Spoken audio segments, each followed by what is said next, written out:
Hi there, I'm Cindy Linden, and this is the Cook Along Podcast. I'm in a pickle, and I'm going to get a little creative about it, and I thought I'd invite you to join me. My partner has been on the opposite coast for 11 nights, and was scheduled to return on a flight this afternoon. The flight was canceled, and so rather than cooking for two of us, I'm only cooking for one tonight. Most of us probably do similar things when we're faced with a single night or maybe two of being alone, although I know a lot of people are eating by themselves a lot of the time. And I don't know a lot of solutions for that because it's very unusual for me to be spending a lot of time by myself between having been a mom and regularly having someone in the house with me. My often go-tos for individual nights of dinner alone or even for short stretches are things like, peanut butter. I like peanut butter for dinner because it's kind of a rare special treat for me. I don't eat a lot of peanut butter, and to do it for dinner, there's something kind of naughty about that somehow in my head, so I kind of enjoy that. I will have a steak that I'll cook for myself usually. There's hot dog night. There's grilled cheese night, there's tuna melt night, there might be a leftovers night. I have done all of those and was expecting to be back to cooking for two. Since I am not, and this is a serendipity kind of day, I thought I would go exploring online for dinners for one that aren't grilled cheese or hot dogs or peanut butter. And I found a very nice website called onedishkitchen.com. And the person who is in charge of all the recipes there, she's really good. There are pages and pages of really yummy things. And many of them may seem like too much fuss and too much work. But certainly there is something there for every taste. I went through all the recipes in that section and narrowed it down to two. One of which was a chicken Alfredo for one, and one which is a chicken Parmesan for one. And I decided to do the chicken Alfredo for one because the leftover tomato sauce I thought I had in my refrigerator is growing mold, and so I can't use it. So that takes away the benefit of the chicken Parmesan for tonight. Chicken Alfredo for one it is. And I am inviting you along for that adventure because I'm sure you have found yourself in a similar situation and might like to know something kind of comforting, warm, and not difficult that you can make for yourself. In preparation for making this, I pulled a chicken breast out of my freezer. Now, I get my chicken breast at Costco, and if you know anything about Costco at all, the one thing you're likely to know is that everything there is enormous.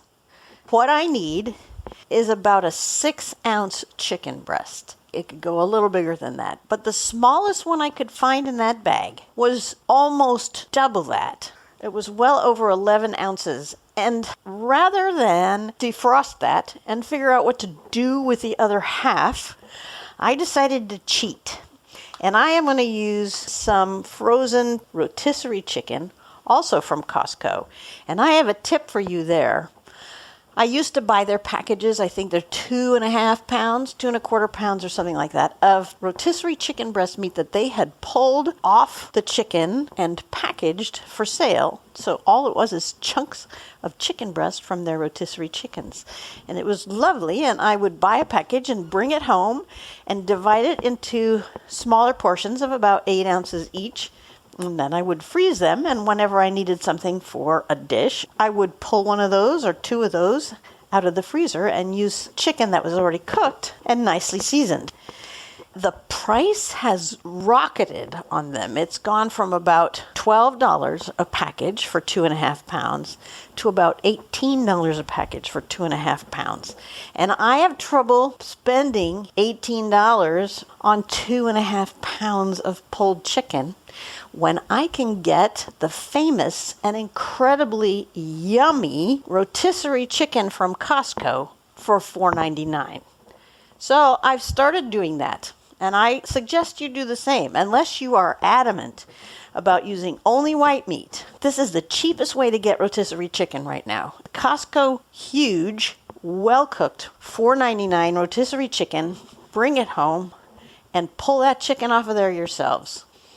You'll get to nibble it along the way. The skin can go out, the bones can go out, or you can hold on to all of that stuff and make soup, which is the side bonus of having something on a full carcass like that, is you have other options to use that stuff for, which makes that $4.99 go a really long way. So what I have pulled out of my freezer is 6 ounces of frozen, already cooked, already seasoned rotisserie chicken. I will tell you when we get to that part how to do it with a chicken breast. But I wanted to give you that idea about pulling your own rotisserie chicken, and particularly from Costco, which at $4.99 beats the price of everywhere else that I've seen. That's your economy tip for this week. Here's the ingredient list.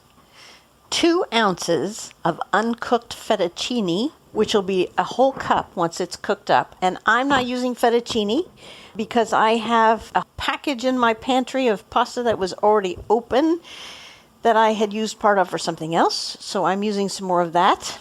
It's called Giglia. And it's these cool pasta shapes that have little slots for sauce on both sides. I love them, but I got to tell you, 2 ounces in the bowl looks like almost nothing. You need 2 tablespoons of butter, your boneless, skinless chicken breast if you're going to cook one, or your 6 ounces of rotisserie chicken if you happen to have some of that, like I do, 1/4 teaspoon of kosher salt, 1/8 teaspoon coarsely ground black pepper, 1/2 cup heavy cream, which is whipping cream, 1/2 teaspoon of lemon juice, 1/2 cup of grated Parmesan cheese, plus probably more for the topping when you're done. That's the ingredients that are listed in the recipe from onedishkitchen.com. I am adding a pinch of nutmeg and a cup of fresh spinach, and that's a packed cup. So you jam it into the cup as tightly as you can, and then be prepared for it to pop all out because it won't stay compressed like that. Other possible additions could be fresh herbs if you happen to have some. I actually have some basil leaves that look just like the spinach, so maybe this will be a mistake, but I'm actually just going to put them in along with the spinach and let them wilt and stir in, and we'll see how that goes. It'd probably be better if I chop them up into smaller bits, but I think I won't. You could put in some cooked vegetables. You don't want to put them in raw because they wouldn't have time to cook themselves. Could try some sautéed mushrooms. Any of those things can be added. And if you want to get them ready to go, I'll give you the cue when it's time to put them in.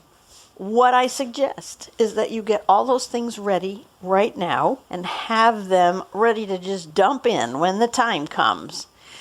As far as equipment goes, you're going to need a 2-quart pot to boil your pasta in. That's not a very big pot. It's not a huge pasta pot. It's kind of a small pot. And then you'll need a colander to drain that pasta with. And you need a 10-inch skillet, which is also not huge, to make the sauce and the chicken and stuff in. Your do-aheads would be to cut up your boneless, skinless chicken breast. If it's raw, cut it into 1-inch pieces. And actually, if you have rotisserie chicken, I would chop that into bite-sized kind of pieces. That's really the only do-ahead.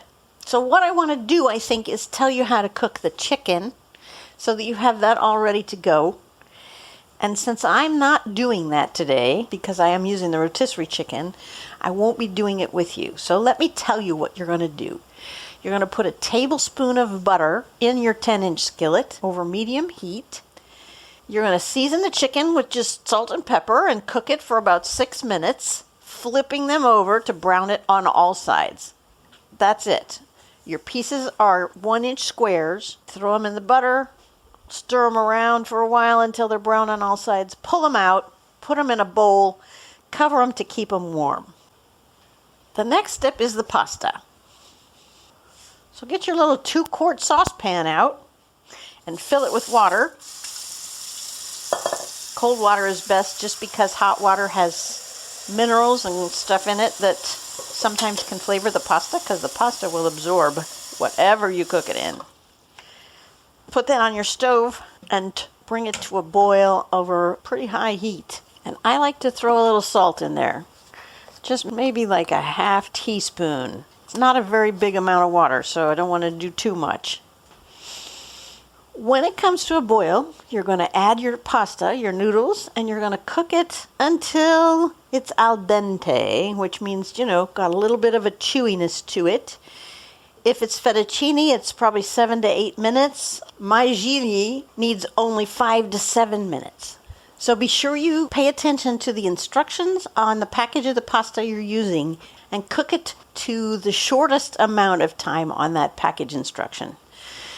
Once your pasta has been drained and your pan is off the heat, you probably can just put the pasta back in the pan and put the lid on it and let it stay warm until we're ready to use it.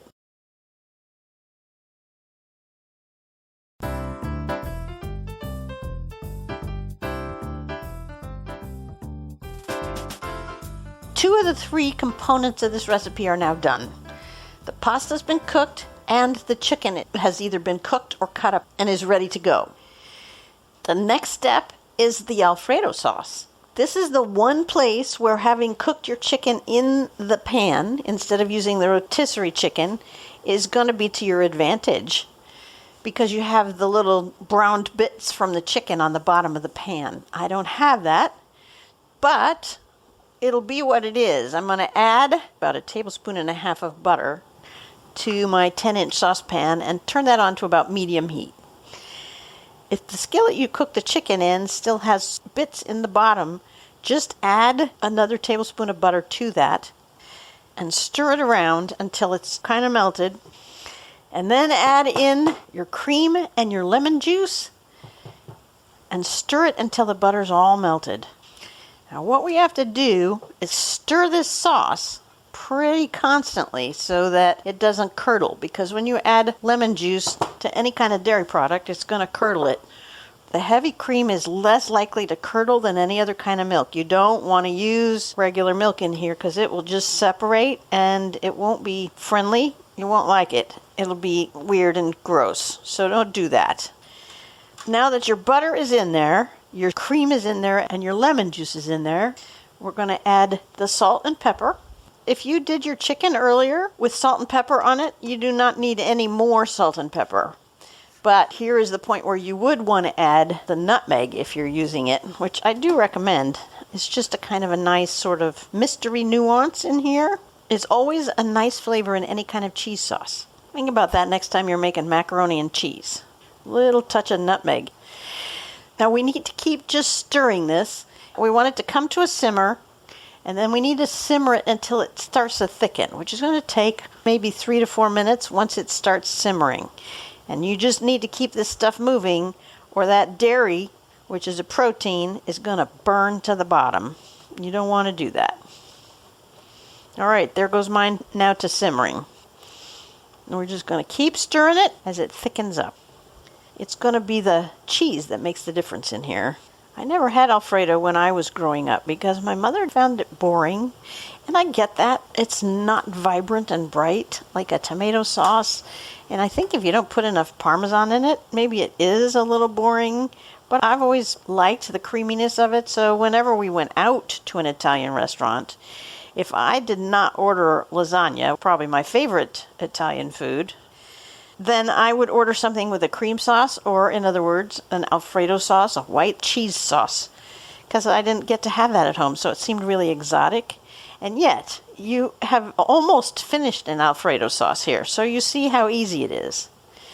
I'm watching it bubble. The only thing that we would do now to turn this into an Alfredo sauce is add the cheese, which we're going to do after it starts to thicken a little bit. It's beautiful as it's boiling. It's really nice. And I will post a picture of this on the website, although in order to do that I have to stop stirring. Nonetheless, for you, I'm doing that. All right, now I'm stirring faster to make up for that. Now it's starting to kind of thicken up already. It's pretty fast. And it is at this point that we want to add the 1/2 cup of Parmesan cheese. You're going to see that that's really quite a good portion of cheese for this amount of sauce. So it's more like a Parmesan cheese sauce than anything else, which is the good thing about it. Now this will also help thicken it up. In fact, I'm going to turn it down a little bit. I don't want it that hot and I don't want it to burn. Stir it around until that cheese melts. We're already almost done with this, and we just started. Once your lumps of Parmesan have smoothed out, this, if you're using any of the add-ins that I talked about, cooked vegetables, fresh spinach, now is when that goes in. The mushrooms, whatever you're putting in. So here's where my spinach leaves and basil leaves are going into this sauce. And you just stir those in until they're mixed in with the sauce. If you're using spinach leaves like I am, you know you have to wait until they reduce down, which is why you want to turn the heat down a little bit, because the cheese is going to keep cooking. And we need it not to burn or stick to the bottom. My spinach is melting nicely, as is the basil. I don't know how that's going to work out. I don't know what a mouthful of basil cooked in cream sauce is going to be like, but I'm about to find out. Now we add the chicken. Just dump it in there along with everything else you got going and stir it in until it too has sauce on it. Oh, it's smelling like basil. Well, that's pretty fun. The last step is to put in the noodles. And I'm actually going to take it off the heat because I don't think any more heat is going to be helpful. Kind of looks like scrambled eggs right now. In go the noodles. Yeah, this is really not many noodles. It's okay.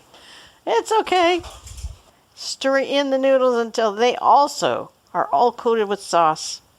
You know, it'll balance out just fine. It means more sauce per noodle. I suspect it would have seemed like more if I had used the fettuccine noodles. Actually, it looks pretty well balanced. That's funny, because boy, when I dumped it just now, it sure as heck did not look like nearly enough pasta. All right, now I'm going to put this in the serving bowl, and I'm going to eat it because it's done. That was very fast, very easy. And more interesting at this point, after a week of eating dinner by myself, than hamburger or hot dog or grilled cheese. All of which I'm fond of. But once in that stretch of time is enough. This is a lovely dish, which I'm now going to top with Parmesan cheese. I will take a picture. You'll find it on the website, thecookalongpodcast.com. You can also find it, of course, in your own podcast feed. New podcasts are released every Saturday at 1 minute after midnight. So tune in, bring a friend to listen, enjoy your chicken Alfredo for one, which is really good. And I have to tell you, I can taste the basil in there, and I'm not at all sorry I did that. I'm going to go back and recommend that you add some fresh basil to this. And if you don't have fresh basil, but you happen to have some fresh thyme or some fresh oregano, do that. But the basil is really perfect in here. Oh my gosh, this is super delicious. The basil is so good. I love this. And it's just the perfect serving size for one person. I'm very happy. I'm almost happy my partner didn't get home tonight. I'm going to go eat now. So until next time, happy cooking.